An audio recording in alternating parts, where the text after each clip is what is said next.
Just over 2 months ago, I criticised Victorinox, the makers of the Swiss Army knife, for a lack of innovation over the last few years. And that video got over 400,000 views and over 3,000 comments. And guess what? Victorinox reached out. And here we are in Switzerland, close to Ibach, where Victorinox are based.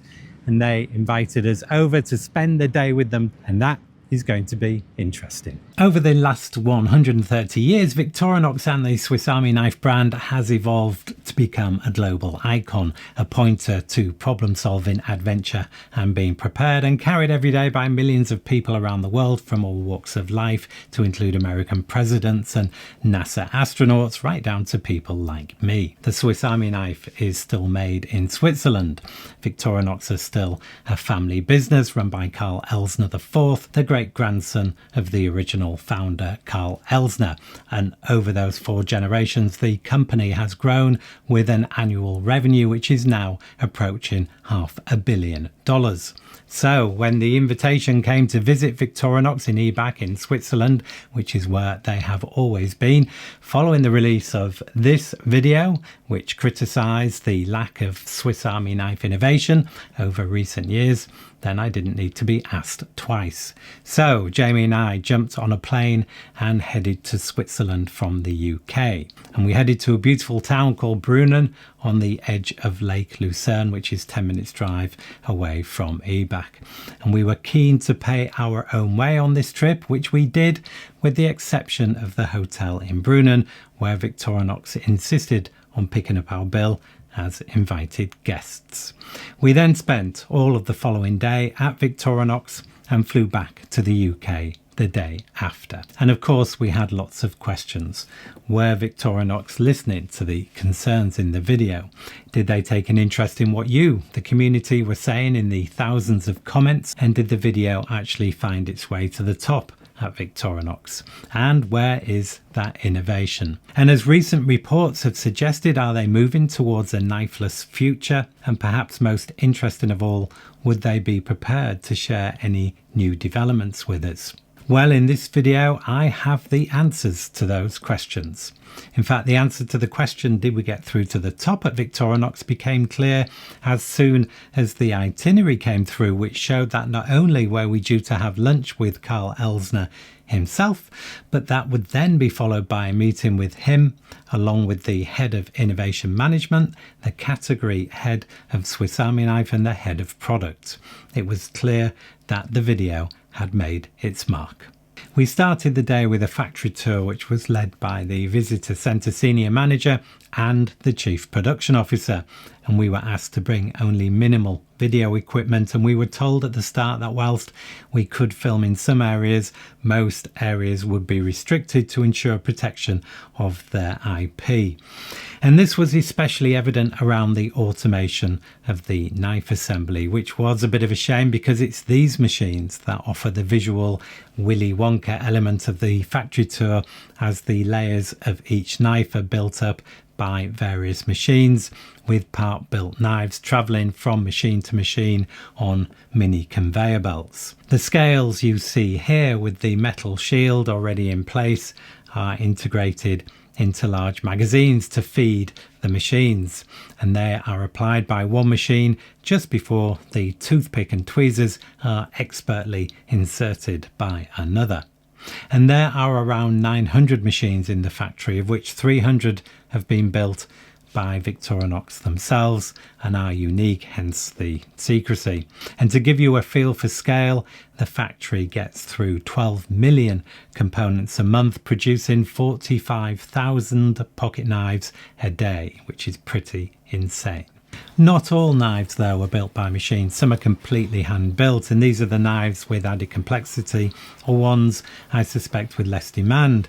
And you can see a 111mm skipper being built here by hand, and this takes around a minute, not including the scales. And whether a knife is made by hand or machine is a factor which affects the final price of each Swiss Army knife.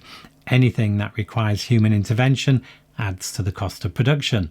And this is one reason why we see a price discrepancy between Swiss Army knives, where sometimes knives with less tools can be more expensive than others with more tools. It also explains the pin dilemma.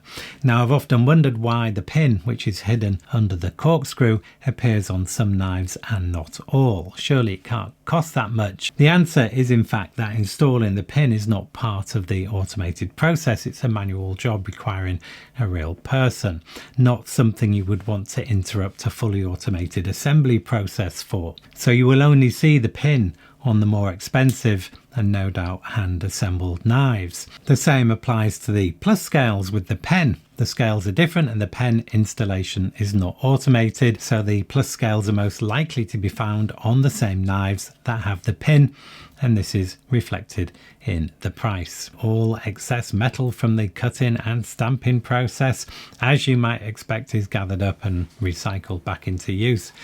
But it seems that Victorinox also collect the metal dust they create and convert it into solid pellets, which are then reused. And the hot water needed for that process is also reused to heat the factory and also 120 residential flats nearby. Now, different types of steel are used for the different tools, harder for blades, less brittle for screwdrivers, etc. And Victorinox holds a year's supply of steel to smooth out any geopolitical supply chain issues. Jamie and I also got an opportunity to use one of the jigs to build our own Victorinox climber, and I have mine here, and this is something anyone can do in many of their flagship stores. And Jamie tells me he was quicker than me once I'd shown him what to do. And when it came to fixing the scales to our knives, we moved to an area of the factory dedicated to refurbishment and repairs of customers' knives. And this is a service which I didn't realise Victorinox offered. And they will repair or refurbish any Victorinox pocket knife for a nominal charge, which I'm sure doesn't even begin to cover the cost of the work involved. And it's a great service, especially for those that have a Swiss Army knife in their possession with some sentimental value attached. And at that point, Carl Elsener joined us on the tour to introduce himself, and I noticed he was carrying a Traveller Light Swiss Army knife, a model which is now discontinued. And interestingly, the Traveller was one of only 2 Victorinox knives which have the Parcel hook with the diamond file running along the back, the other one being the compact, which is the one I always carry. So I asked him why all the Parcel hooks on all the Swiss Army knives didn't have that file. And as it turns out, his father, Carl Elsener III, wanted every tool to have multiple functions if possible, and introduced the diamond file to the Parcel hook on his favourite knife, the compact. And as for why it doesn't feature on all knives with the Parcel hook, well, it's expensive. At the end of the factory tour, we had a quick look at the Victorinox Archive, which is in a different building, and we were hosted by the Victorinox collection manager. And a huge safe revealed a myriad of precious knives, from one which was diamond encrusted to one which had been into space, carried by astronaut Chris Hadfield on the Space Shuttle and the International Space Station. The original Swiss Army knife from Victorinox is aboard every Space Shuttle mission, because you never know when you'll need one next. And it's interesting to note that Carl Elsener, who opened his first workshop in 1884 in Ibach, surrounded by poverty at that time, produced around 1 million knives in his lifetime, a huge achievement by any stretch considering the period. Although, to compare, Victorinox now produces that same volume every month. We then met up with Carl Elsener again for lunch, and Mr. Elsener, it has to be said, exudes calm and is quietly spoken and always seems to be smiling.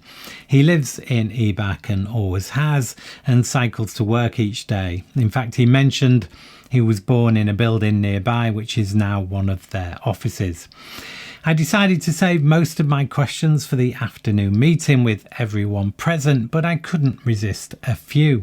I asked him if he'd seen the video, and if so, what he thought of it. In fact, I asked everyone I met, and it does seem like everyone there has seen it. He said that he had seen it and he felt positive about it because it reaffirmed their new commitment to innovation. He acknowledged that there had been a lack of Swiss Army knife product innovation recently, but explained that there had been a focus in that time on refining internal processes and automation, and that this was important because the Swiss currency is strong and that makes exports more expensive, and therefore keeping costs under control is vital to ensure the Swiss Army knife remains affordable. And as we've seen, automation is one way of maintaining quality and keeping costs under control. And there's no doubt in my mind that most business owners would have moved production to China decades ago to benefit from vastly cheaper labour costs. But the Elsener family, to their credit, have always looked to support the local area and local people right from the very beginning. I then raised the issue of a bladeless Victorinox, and this has recently been in the news all over the world, with some reports suggesting that Victorinox were planning to remove all knife blades from all models.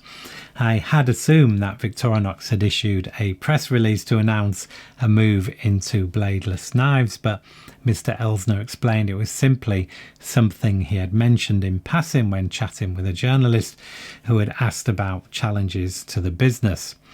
The challenge referred to in this case is the fact that there are an increasing number of places where blades are not allowed, often for good reason, but where a pocket tool could still be invaluable.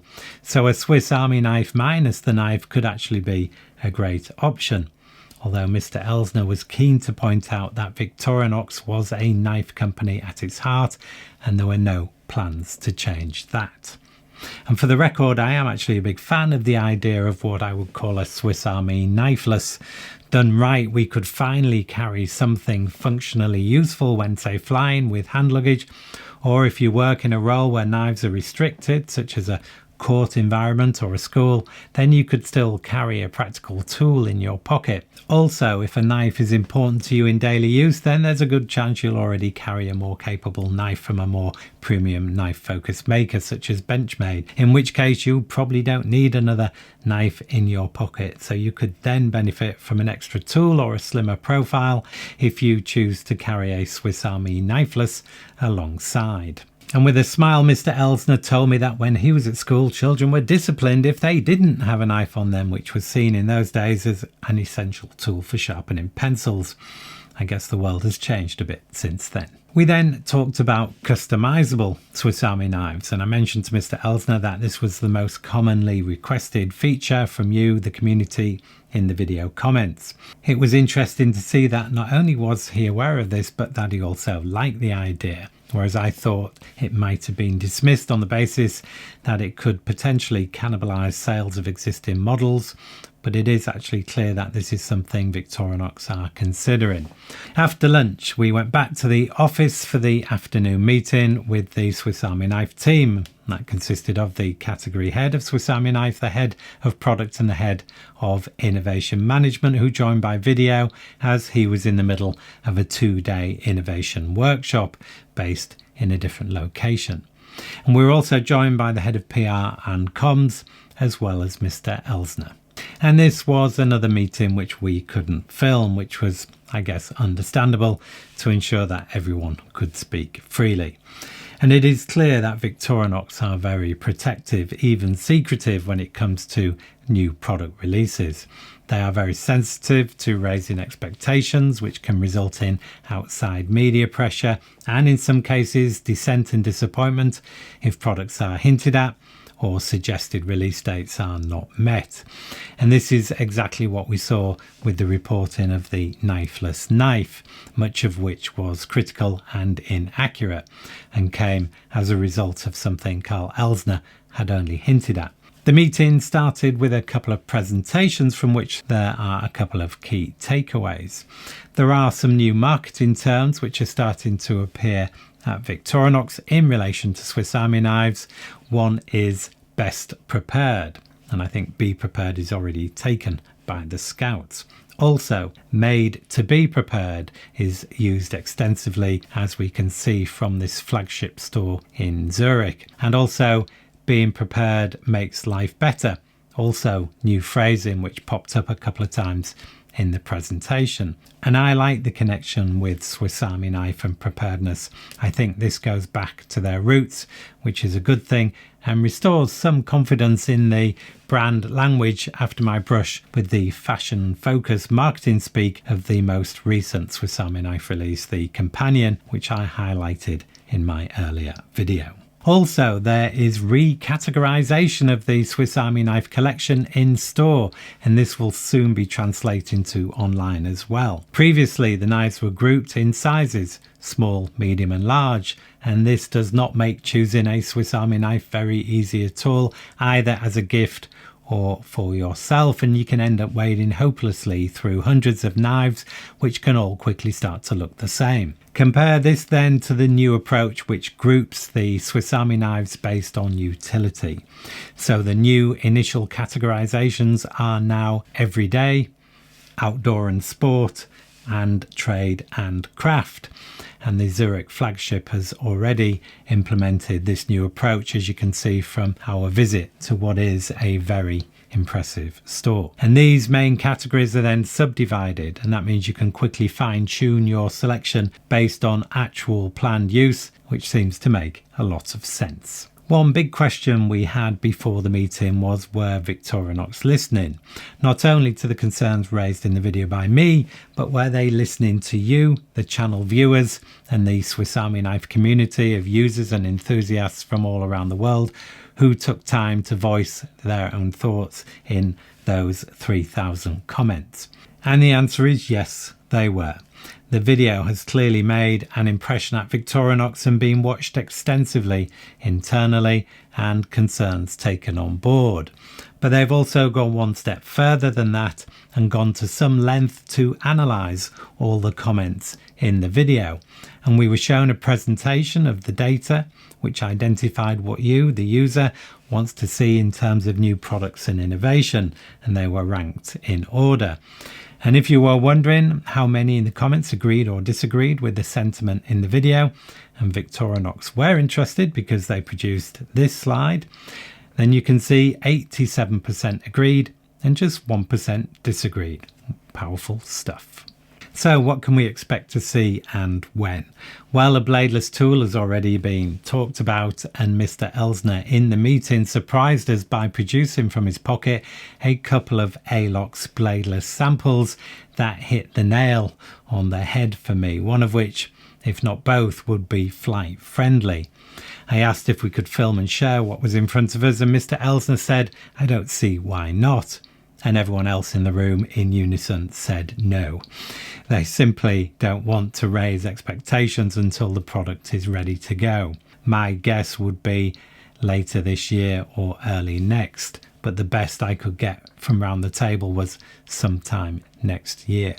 There was, though, talk of a capable rescue-focused tool or range over and above what already exists that could help when disaster strikes, whatever that might look like.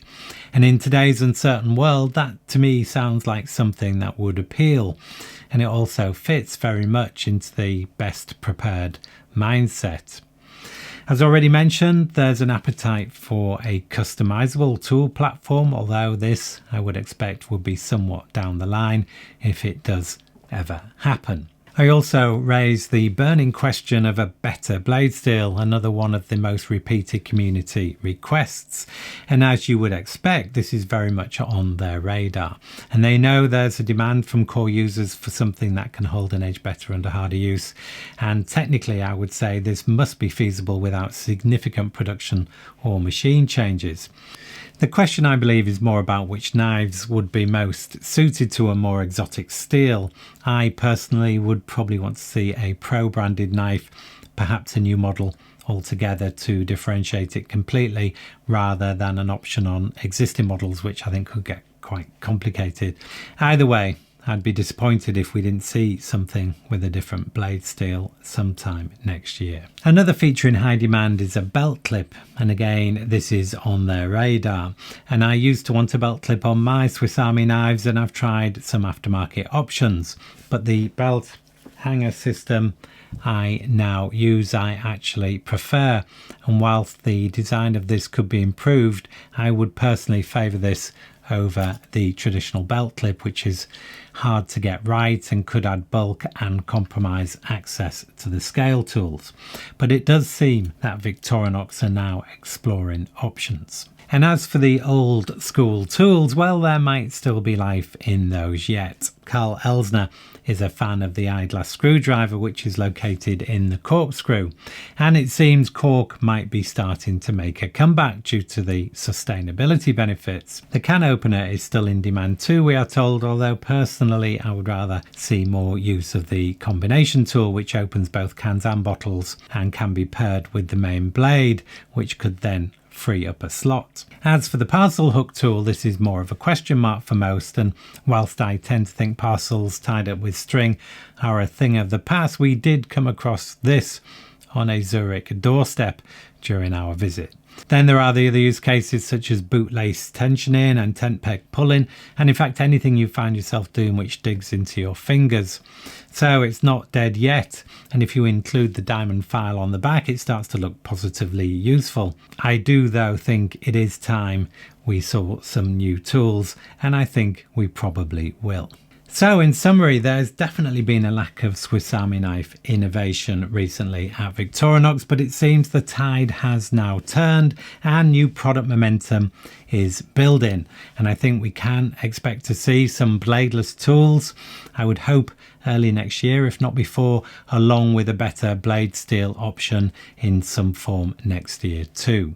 In the midterm, so let's say 1 to 3 years, I believe we will see some completely new offerings, hopefully with some new tools that more reflect the world we live in today, and possibly also a tool with an interchangeable tool set, although maybe a little bit further down the line. As for the longer term, say within the next 5 years, well, Victorinox have teased us with language like next level products and becoming an innovation leader.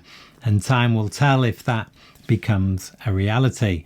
But I do now feel much more confident in the future of Swiss Army knife than I did before the visit. And as a final anecdote, we had to leave our Victorinox knives that we built in the factory behind to be posted onto us because they would of course not be allowed in our hand luggage on the flight.